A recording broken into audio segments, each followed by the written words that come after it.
Perfect. All right. All right. See some people trickling in.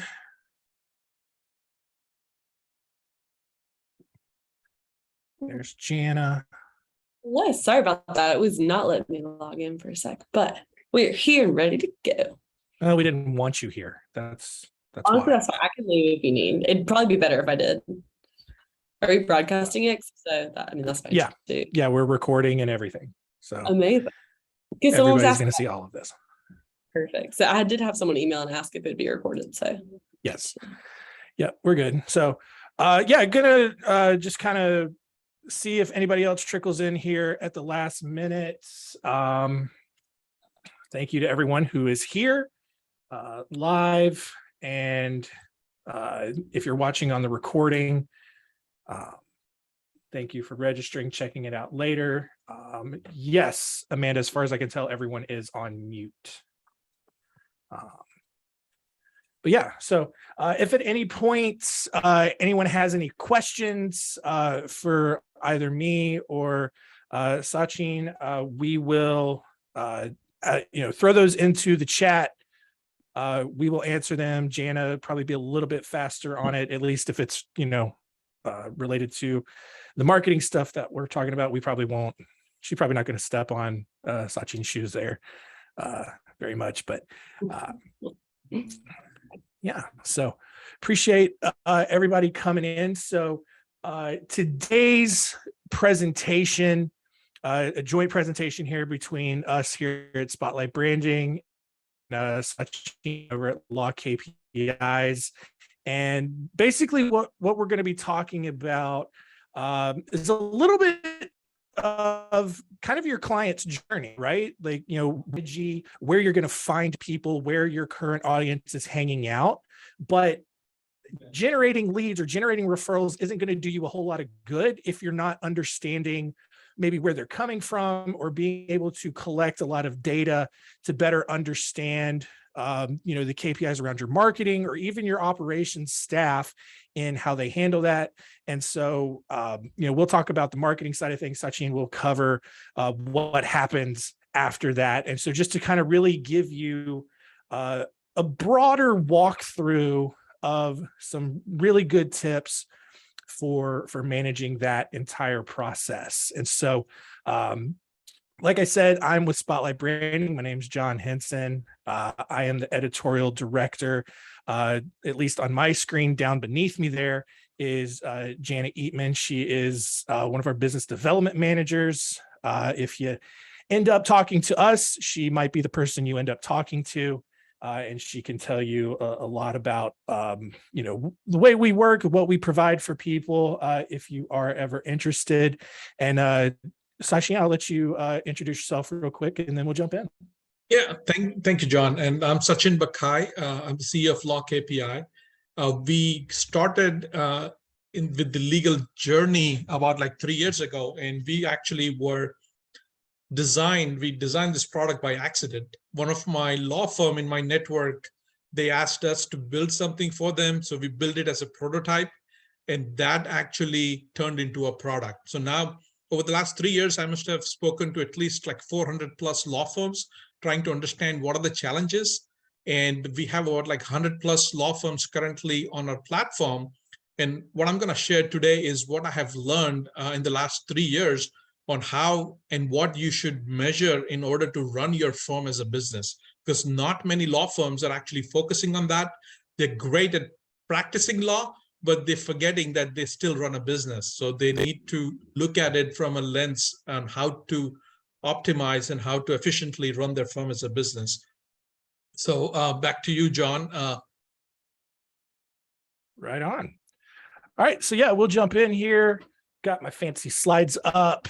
I'm assuming they are showing. Janet, give me a thumbs up. Love it. All right, cool. I love when technology works the way it's supposed to. So kind of starting off, we talk about, marketing in the past. What did firms do prior to the internet. You had maybe a billboard, maybe you had a fun little monkey mascot like this fella. You did something eye-catching, you had your contact information, whatever. You probably took ads out in the yellow pages, which I don't even know if the yellow pages exist anymore. If they do, why? Maybe you had a giant wrap on city buses. Maybe you had some signage on park benches. A lot of you probably did, and maybe even still do, a lot of direct mail campaigns. I know criminal defense, personal injury. I know they typically have connections with police departments and medical facilities, just anytime an injury or a crime comes in. I know Jana and I have experienced it when we get speeding tickets. A couple of weeks later, we're inundated with mailers from all kinds of traffic ticket law firms. So that's what you did, prior to the internet. And then when, technology and all of that, internet became really a mainstay in our daily lives, we kind of developed two different paths to marketing firms, right? The biggest one is search engines. Everybody got really obsessed with search engines, the ease of information and how to do quick research and find a lot of helpful things in your area became really helpful for a lot of people. And especially when it comes to law firm marketing, a ton of marketing companies sprang up, charged wazoos of money for SEO services, and all around the idea that we can get you on page one and people will find you and they'll hire you and your firm is going to grow. The other path is to essentially do what's always worked really well, and that is word of mouth and referrals. And I know that you know how important referrals are to your firm, and it's still a very effective way to market your firm. So starting out first, who is searching for you on Google, right? It's going to be people who are looking for the cheapest option. First of all, they are going to be looking at everyone who shows up on page one, and I'll get to that in a second. And they're going to reach out to them. And the first thing they're generally going to ask is, how much do you charge? That's all they care about. They're going to try to find the cheapest lawyer. All right. The other thing about who's on Google is every single firm, usually big firms, especially, that you are competing with, who's doing the exact same thing you're doing, who's going after the exact same people that you're going after. And this was a crazy stat that our social media guy found the other day from Oberlo.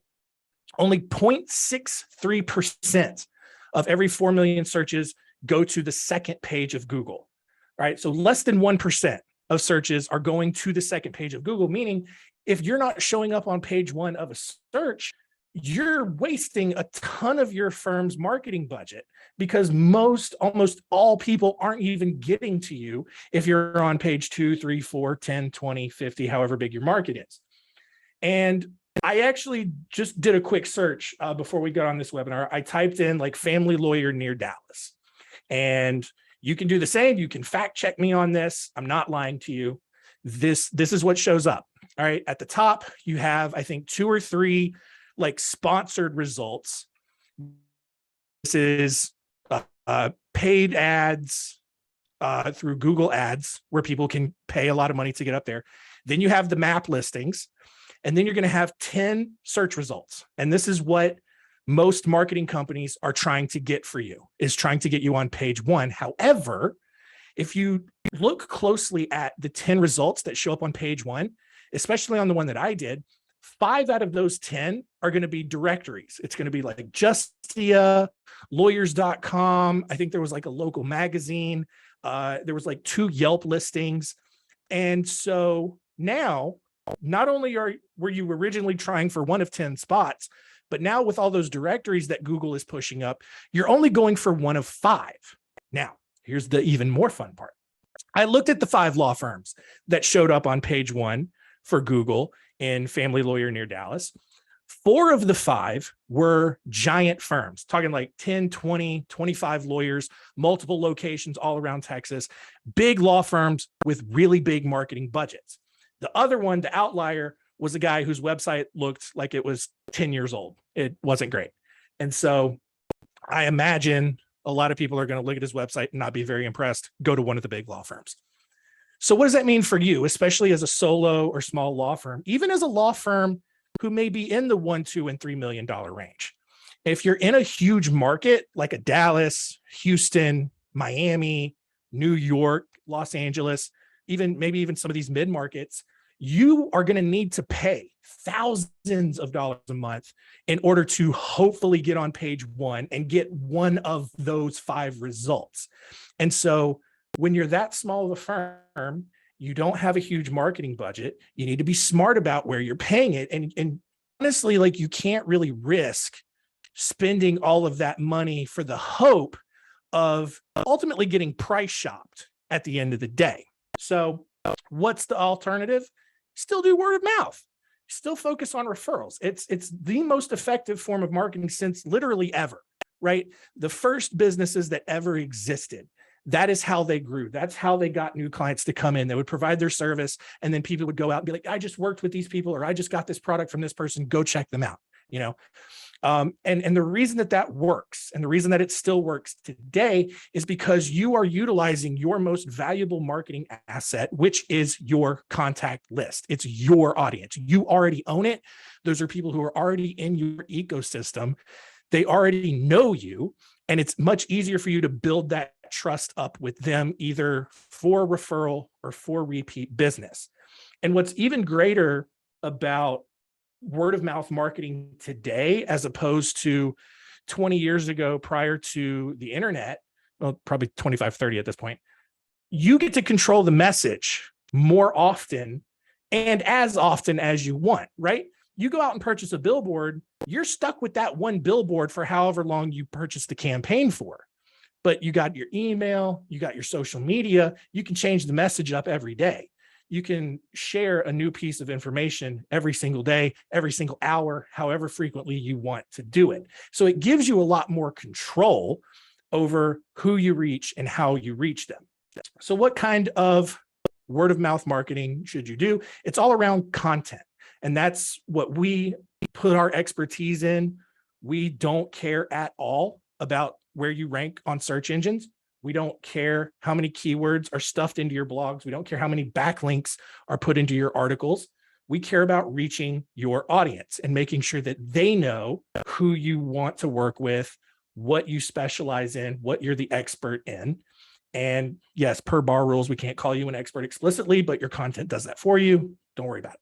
So what kinds of content should you be creating? You should be putting blog posts up on your website at least monthly, if not 2, maybe 3 times a month.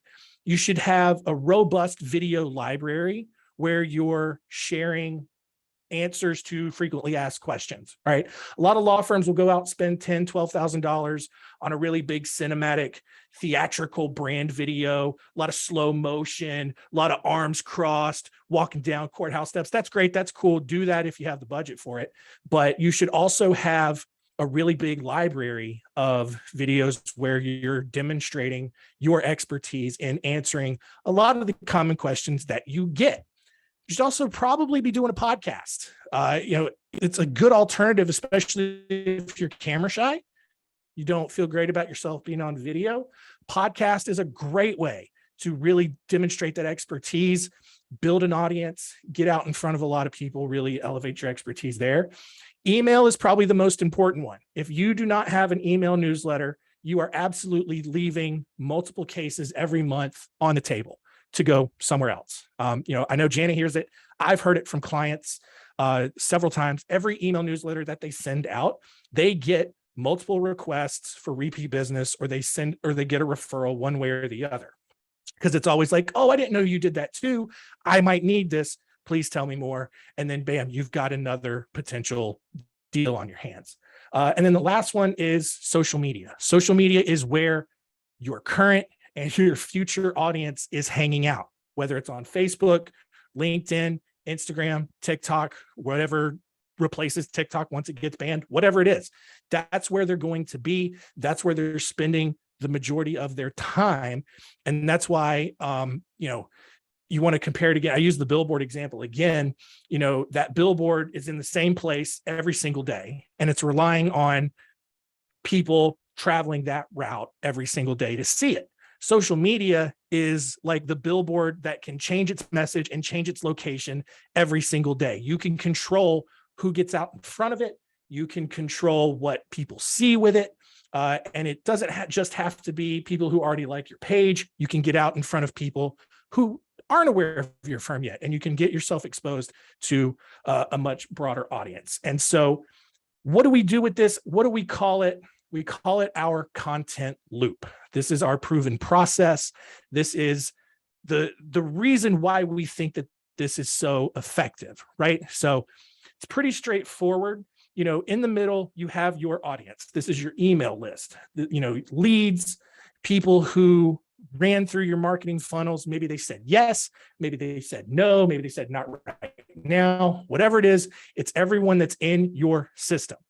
It is also clients. It's other lawyers that may refer cases to you. It's strategic relationships, maybe with people in other industries. You know, maybe you have church connections. Maybe you have CPAs that you refer business to, therapists that you refer business to, or back and forth, whatever it is. It's those people. It's even family and friends, other vendors that you're working with. This is your audience, and you keep them literally in the loop with every single touch point that you make, every single email that you send, every single blog you post, every single social media post that you put out. You keep them in the loop. They're often and always reminded of who you are and how you help. And it's done with relevant content, right? Don't spam them with constant calls to action and every single post with call our firm at 5555555, whatever it is. You just want to provide value to, you know, don't make it about yourself, make it about them. You know, make sure that you're conveying that you understand them and what they're going through. And we also do it by multiplying that content. You know, it's pretty easy to disseminate a social media post to Facebook, Twitter, and LinkedIn all at the same time. You don't have to go in and make a custom post for each different platform.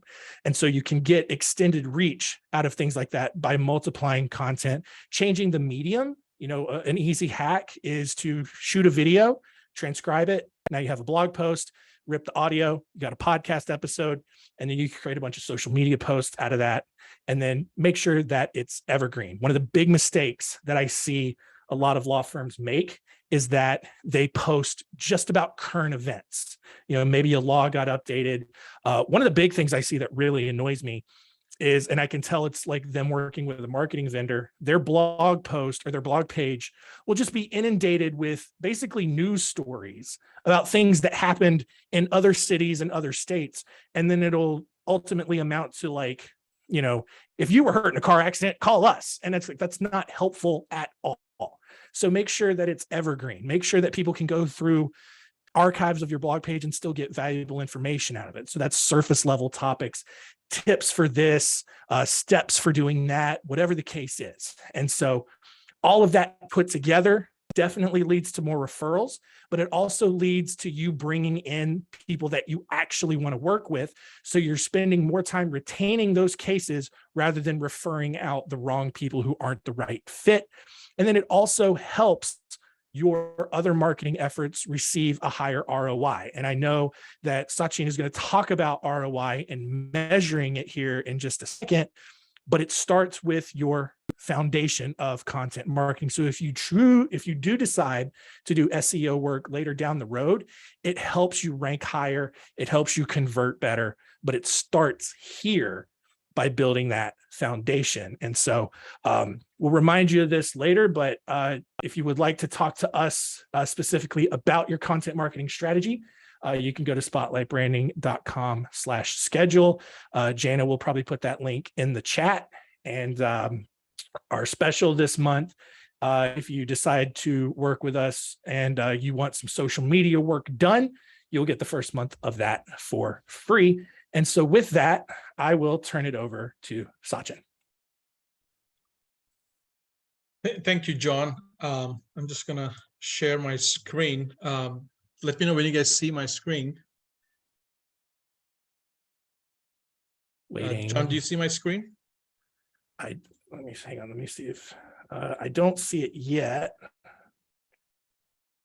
Okay.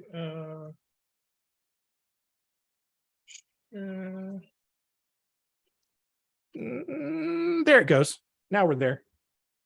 Perfect. I think the presentation, John, was excellent. I took a lot of notes and I have few action items for myself.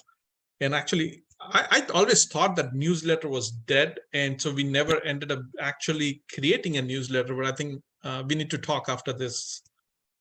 Absolutely. After this presentation. I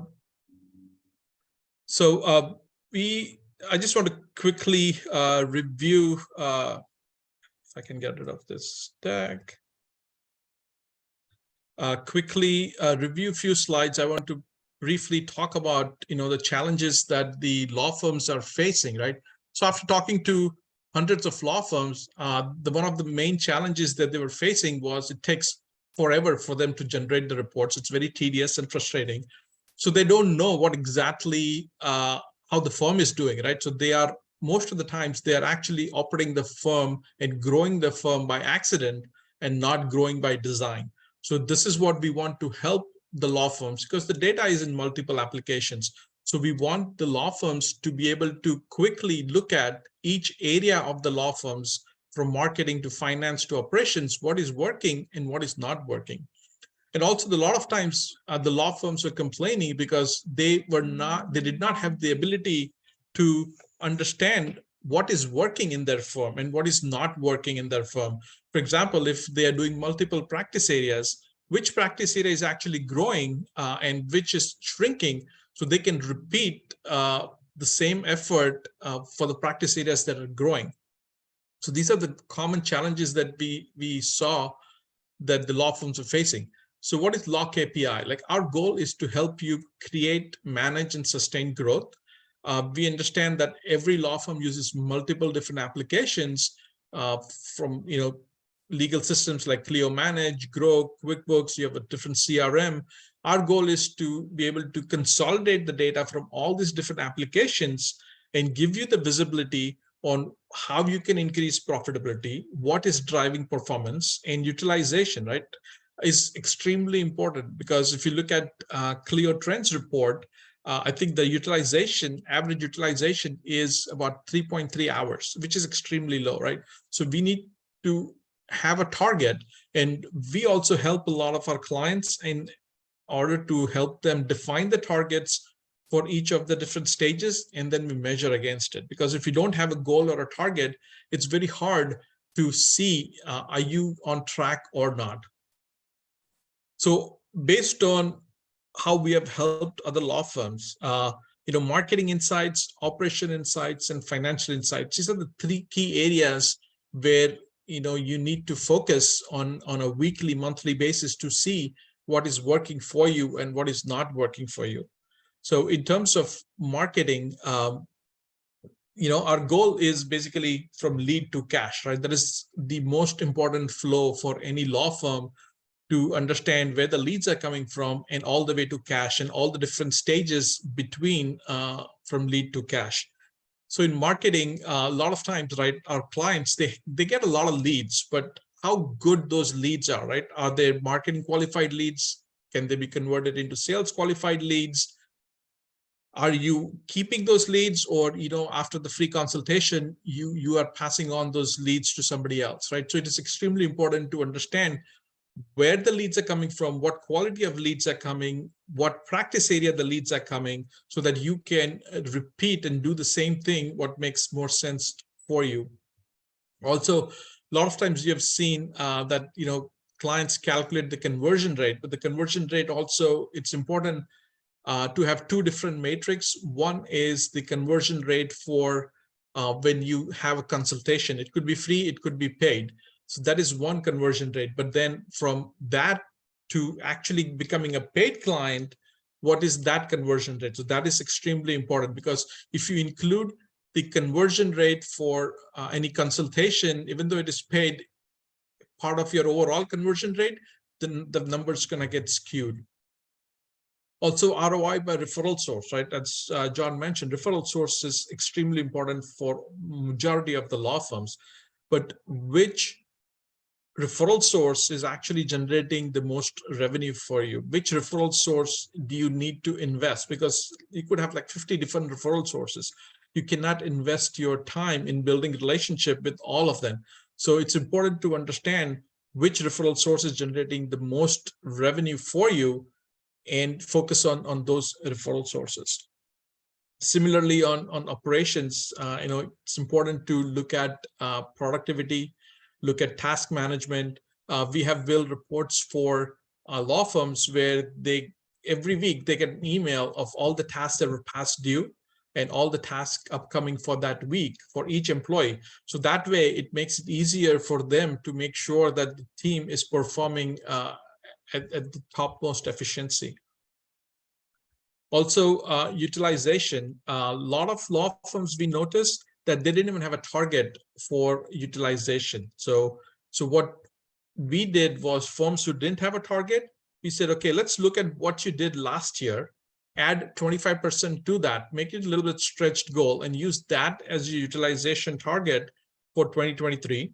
And we also encourage to have a utilization target for billable work as well as non-billable work, because a lot of law firms, right, they practice flat fee, they practice contingency and or hourly billing, right? So it's important to consolidate all the time spent towards any revenue generating activity and consider that part of the utilization.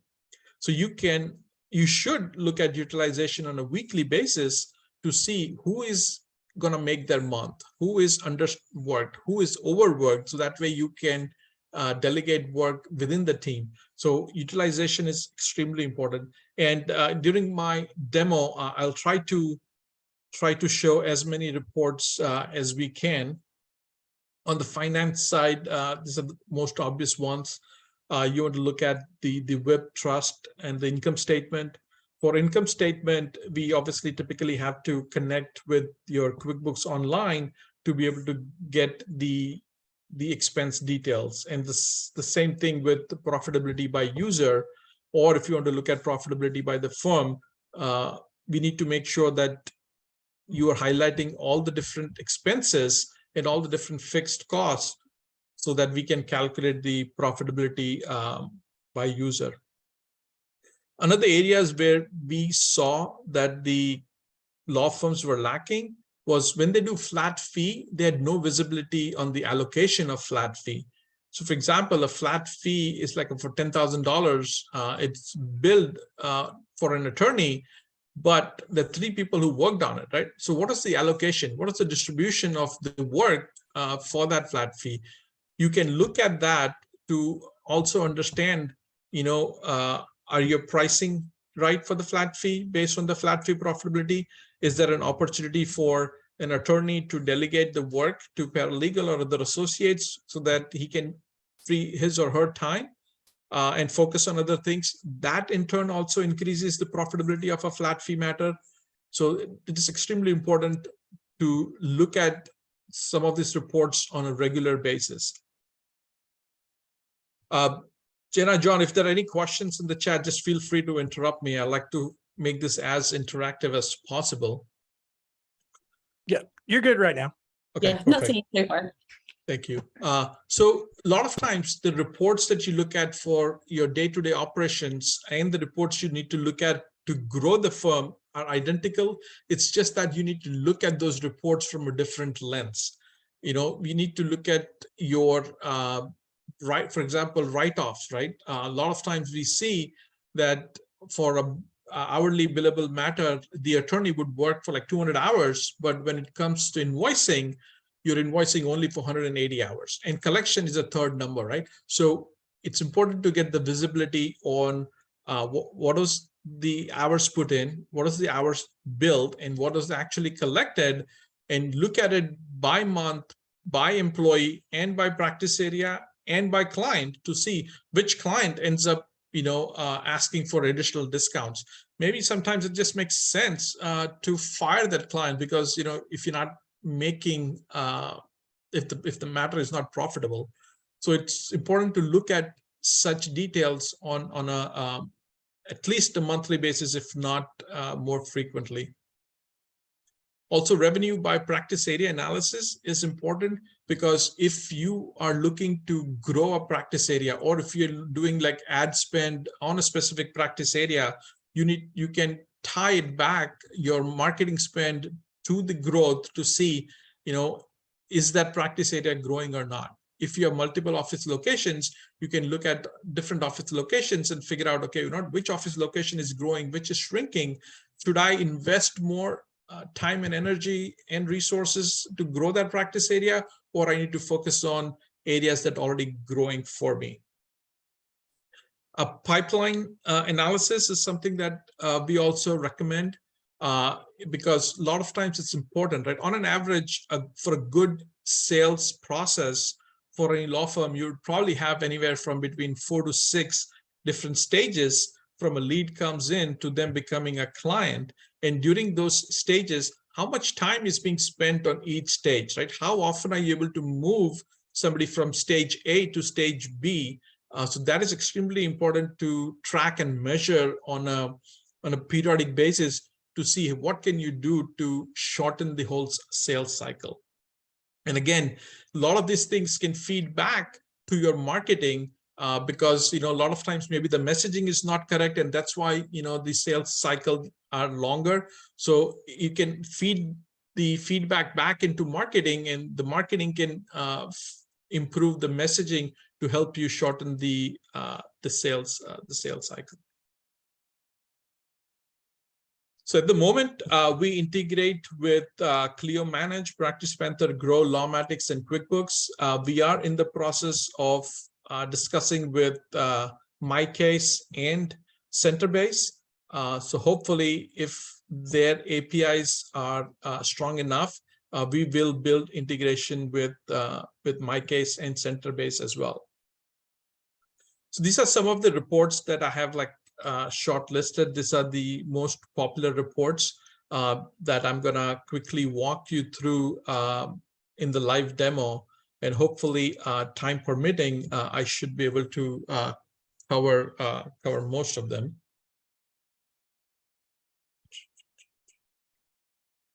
John, is my dashboard visible? Yep, very clear. Okay. Looking good. Perfect. Thank you. So this is the Matters Insight dashboard that kind of gives you a quick view of what is how many open, web, build, collection. We don't host anything. Everything is on Amazon Cloud. So you have access to this 24/7. I'm just going to give you a quick overview of the platform. All our reports, you can toggle between data and chart, depending on your preference. If you want to do any analysis, you can simply open up that report and you should be able to slice it, dice it further. So if you want to, this kind of gives you a year-over-year performance and how you were doing last year versus this year. If you have a client where you're getting repeat business, and if you want to see the lifetime value of a specific client, you can just pick a client and hit apply, and it kind of shows you the lifetime value of a specific client by month, what has been built and collected. So a lot of times, this also helps you identify your ideal customer profile, right? If you're getting repeat business for a specific client, that kind of helps you identify the profile, which you can use again back to marketing and identifying more of such customers. All of our reports, you can export it into any of these different formats. You can email it directly to yourself from here. You can also schedule a broadcast, right? Everybody's life is busy. So you can use a broadcast feature and schedule the report to send it to you on a weekly, monthly, whatever frequency you want, so that you don't have to remember to log in and run the report. You can, it actually executes and it's emailed to you. You can also set advanced alerts because you don't want to be bombarded with reports. So you can set alerts saying that it can send me this report only if my collection time amount is less than a specific value. So for every different report, you can set up advanced alerts so that whenever a report is emailed to you, you need to take some action. So that way you're not bombarded with reports, but you only get reports when it needs your attention. Also, most of our reports, you can slice and dice it in multiple ways based on your billing method, based on your practice area. If you want to, excuse me, if you want to look at how John performed in a specific practice area, you can simply select John, and the practice area kind of shows you how he performed in that practice area over the last 2 years. So there is different ways that you can look at the data, but it's extremely important that the law firm becomes more data centric and make data driven decisions.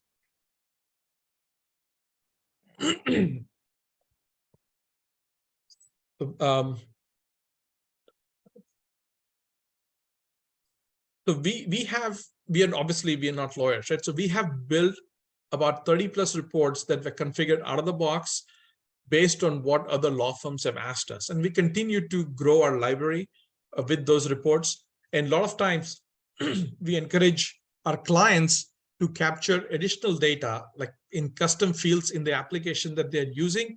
This actually helps us create a very personalized and a customized report for you, so that way it's easier for you to slice and dice it the way you want it, rather than doing it the way the system does it. But this is bill and collection by user. All our reports, you can just click on it to get the details.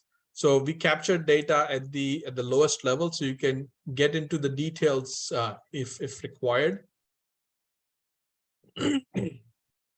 So I'm just going to skip a few reports. This is the billable attorney utilization, where we would capture targets for your flat fee and for billable hours. And you can run it for various different periods. But if I run it for April,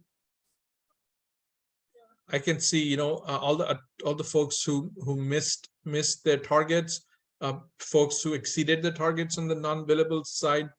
So it's extremely important. You can set targets by employee, by month, and so that you can measure it. So you can always change your targets. You have access to changing your targets. So you can always change your targets as you add more resources, or you're growing, or you're increasing your practice area.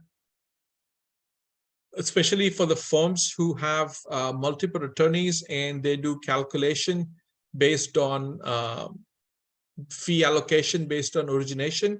So that is another very popular report. We do it for you so that you don't have to worry about calculating it every month. That report is done for you. And a lot of times, a lot of our clients, they ask us to create partner compensation report, attorney compensation report, where they would give us the different formulas and permutation combination on how to calculate the formula, and then we can build that report. So this gives you a quick view of what has been built and collected by user, your top billed clients. If you want to send them a gift basket, or helps you focus on which clients you need to make sure that you build the relationship.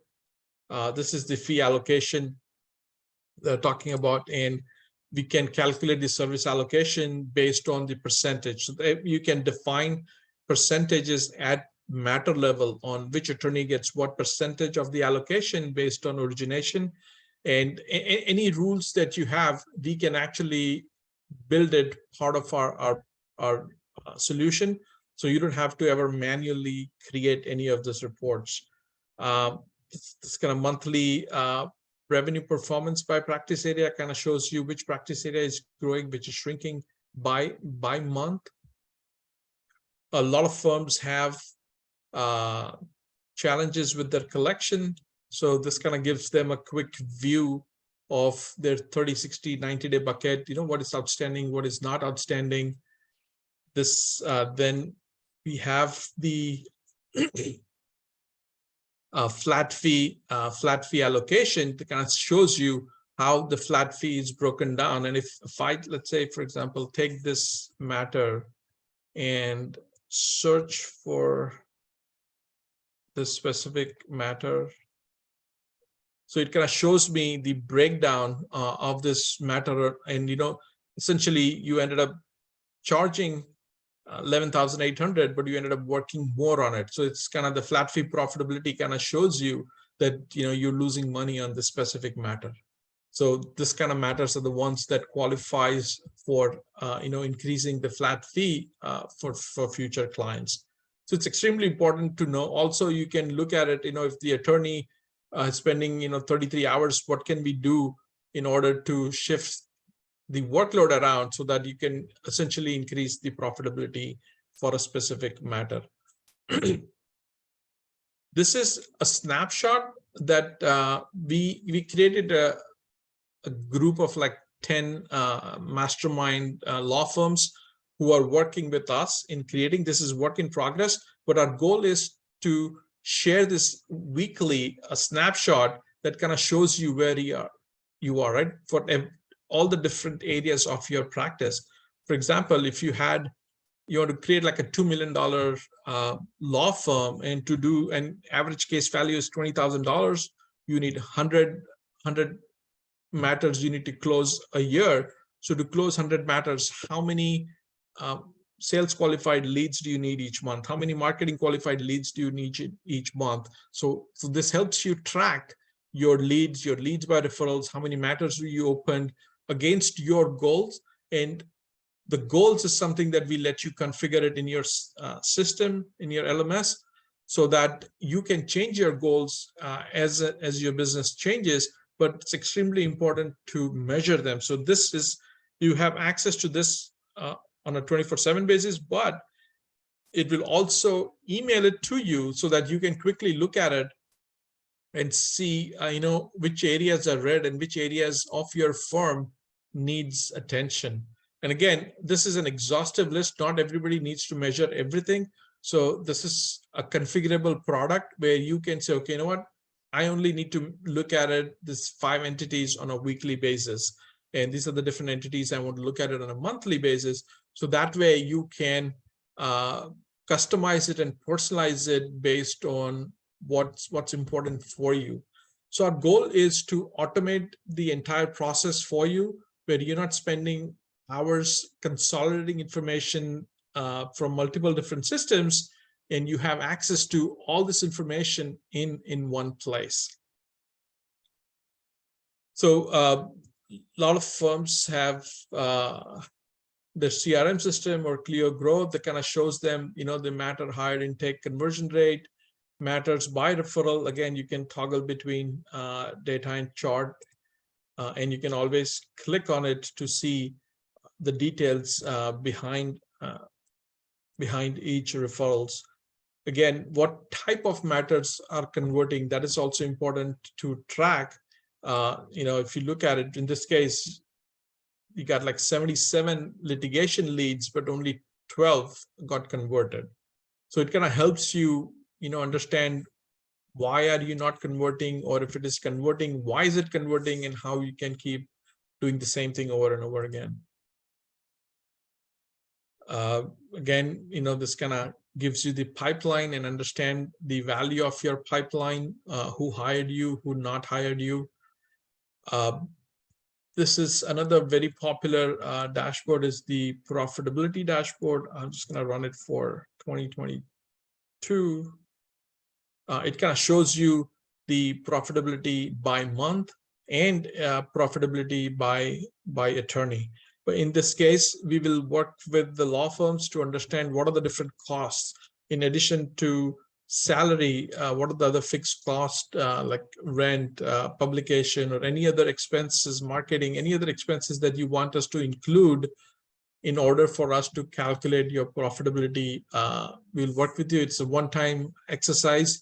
Once we understand that, we put it part of our solution, and then this is done for you. So anytime if you want to look at it, you can, on a monthly basis, you can come look at it to see how profitable you are by employee and by firm. So again, a lot of our firms, they ask us to build custom reports. So my take is like, if we have access to data, we can pretty much build anything that you need. So it's an 80-20 rule. 80% of what we have out of the box, it's going to work for you. 20%, we will customize it based on what your needs are, or what is important for you and your style of business, on how you want to run and grow your firm. So that is a quick overview. I'm happy to have a one-on-one discussion and a discovery call for if anybody is interested in meeting with me. You can schedule. You can at lawkpis.com. There's a scheduled demo. We can deep dive into your reporting needs and understand, what makes more sense, right? What information do you need to grow profitably? That is our goal. And John, that is my presentation. So we can open it up for questions. Yeah. If anybody has any questions, feel free to throw them in the chat. One thing real quick while people type those up. One of the things I want to mention that's just really important about what you provide, just for us as a marketing vendor, I know lawyers out there very, very focused on the metrics, on the ROI. What is that vendor doing for me? And for us, we operate a little bit differently than your standard lead generation marketing firm. Like most marketing firms out there, they'll tell you, hey, we'll get you this number of leads every month. And if you're doing something like that, you have reporting like this, you can cross-reference with the analytics reports that the marketing company gives you versus how you classified leads in your own system. And then you can really hold them accountable for the results they say. Because look, they can tell you they got you 100 leads a month, but if you ended up classifying half of them as junk leads, then they need to do a better job for you. On the flip side of that, we tell you we're going to help you get more referrals. We have no idea, to be perfectly honest, how many referrals you get because we're not in your system, in your intake, tracking those referrals for you. That's up to you to really measure. And so being able to do something like this and being able to track the referrals that you've gotten does help, keep that line of communication open to us so that we know what we can do better. We can know that what we're doing is working. And so it's not really, no good marketing strategy is just set it and forget it. You still need to be actively involved, communicating with the people that you're working with. They're just doing the bulk of the work and giving that time back to you to either relax if you want to, or use that time, for billable work that you could be doing to increase that revenue and that profit. So one other thing, go ahead. I'm sorry. To just add to that point, a lot of the law firms, what they do is they take a lot of the output of our reports, they send it back to the marketing team so that the marketing team can learn from the results. And then so you guys can adjust the strategy so that they can achieve the results that they want. Yeah, absolutely. So I do know that we had a couple of people reach out prior to this. They weren't going to be able to make it live, but they did share a couple of questions. I think you mentioned you had some as well. One of the questions that we received was just how often should we be publishing content? And, it's all about momentum, right? You can post on social media a couple of times a week and you will see results eventually. You will see those results much quicker if you're posting daily, maybe even multiple times a day. It's just all about how fast you can build that momentum and sustain it. The consistency is also key there as well. And so, like I said, the more content that you do, the better. And that's not me saying, hey, pay us more money to make more stuff for you. It's really about that momentum. Like we can do a blog and an email newsletter and 10 social media posts a week, one blog a month, one email a month, and 10 social media posts a week. And you'll get results, you'll get those referrals, but those referrals may not start trickling in as fast as if you were doing 2 blogs a month, 2 emails, and 20 social media posts a week, right? So it's all about, how much volume can you handle and make sure that you have a system in place to do it consistently. So, John, can I ask a follow-up question? So on the volume, what is the fine line, right, between too much and so that you're not annoying your audience by just constantly bombarding them with content? Yeah, I think on social media, there's not really a line. Just the way that algorithms work and how at least Facebook, for example, and even Instagram to a degree limits organic reach unless you're boosting posts and bypassing that. Not everyone's going to see every single thing you post every single time, and that's okay because you can recycle posts, you can repost them at a later date and, and get the amount of reach. So, posting multiple times a day on social media is not going to annoy anyone whatsoever. Email, slightly different. I wouldn't send an email every single day. I just don't think that's necessary, but monthly is absolutely a good rhythm. Bi-weekly, also good. Weekly, I would only do weekly if you have a lot of really substantive, valuable content to get out in front of people. From what I've seen, a lot of solo small firms just don't have that. So it's just not necessary, but you can still get really good results with a monthly email. Perfect. Yeah. This is amazing. A lot of the things that you mentioned, I think we need to implement ourselves. Yeah. So one thing I had for you, and I just had this conversation with different people just in the IT world over the last couple of weeks. So it's just at the top of my mind. I know that data security is a big issue in terms of, whether or not it's on the cloud or whether or not it's hosted natively or where it's hosted and all that. So can you talk a little bit about how the data is secured in your software? absolutely. So we don't host anything. Everything is on Amazon Cloud. And we leverage all the security features that Amazon offers in terms of securing the servers. And nobody spends more money than Amazon in securing the servers. We also use Amazon's multi-tenant architecture. So basically for every client that we onboard, Amazon creates their own space on the cloud server so that no one client can see other clients' information. So bottom line is we leverage everything that Amazon offers in terms of securing the servers and creating the multi-tenant architecture. Awesome. We do have a question from Stephen in the chat, range of costs for you guys. So the cost, it's based on the size of the firm.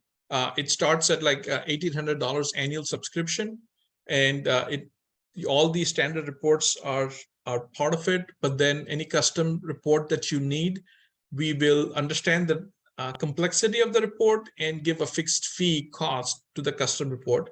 Once the custom report is built, we add it to your dashboard, and that will be supported by the annual subscription. So 6 months down the lane, if you need to make any changes to that custom report, we will do it at no additional cost. So it's all included part of the platform subscription.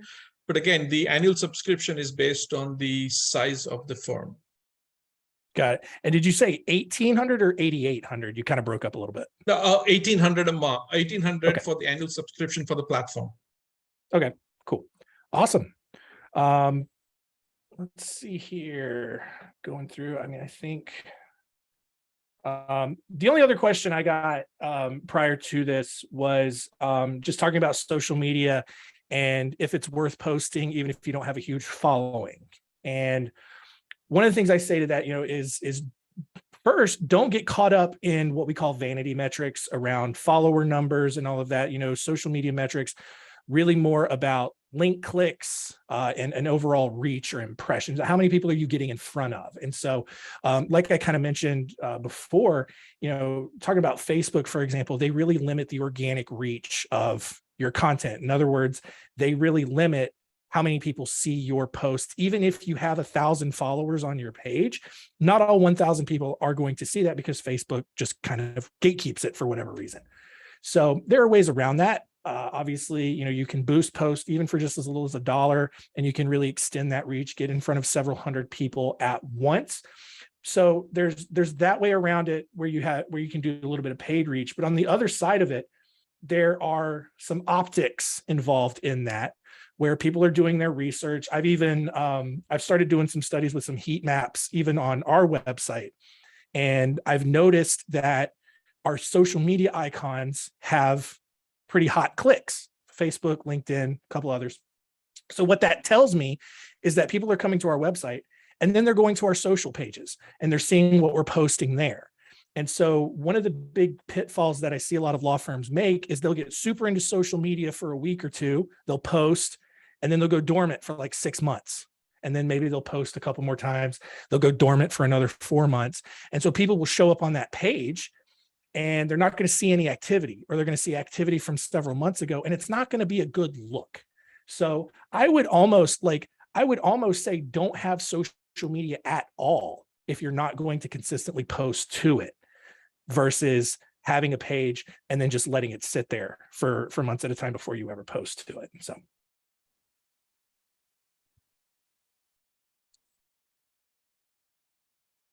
Excellent.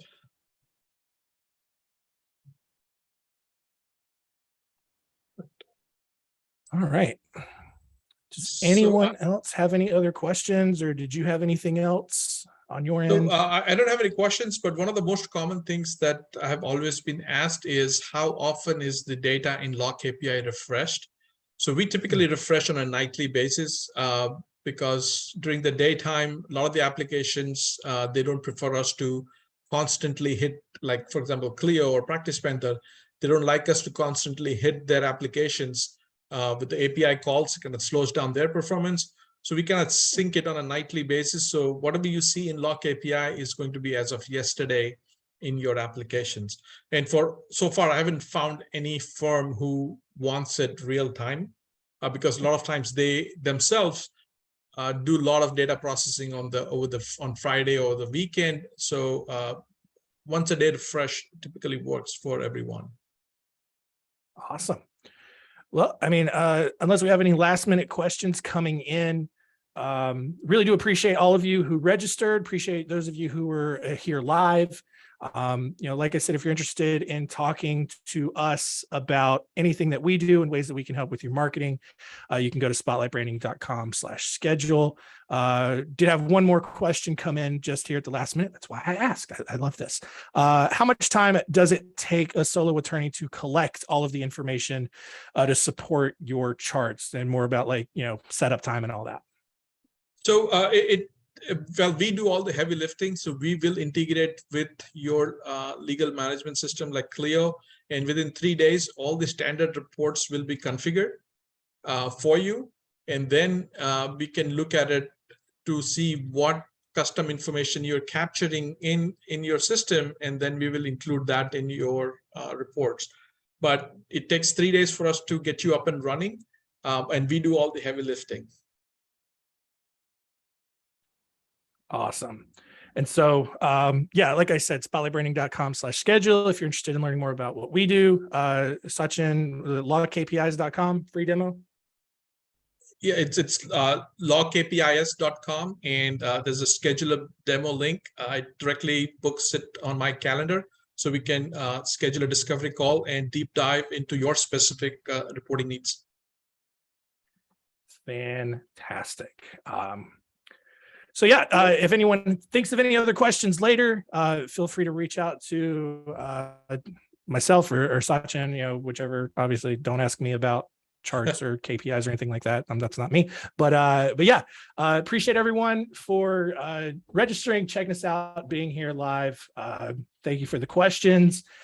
And I think that's it. I think you can kill it and make us disappear. Perfect. Thanks, John. Thanks, Jenna. Take care. Thank you, everyone. Bye.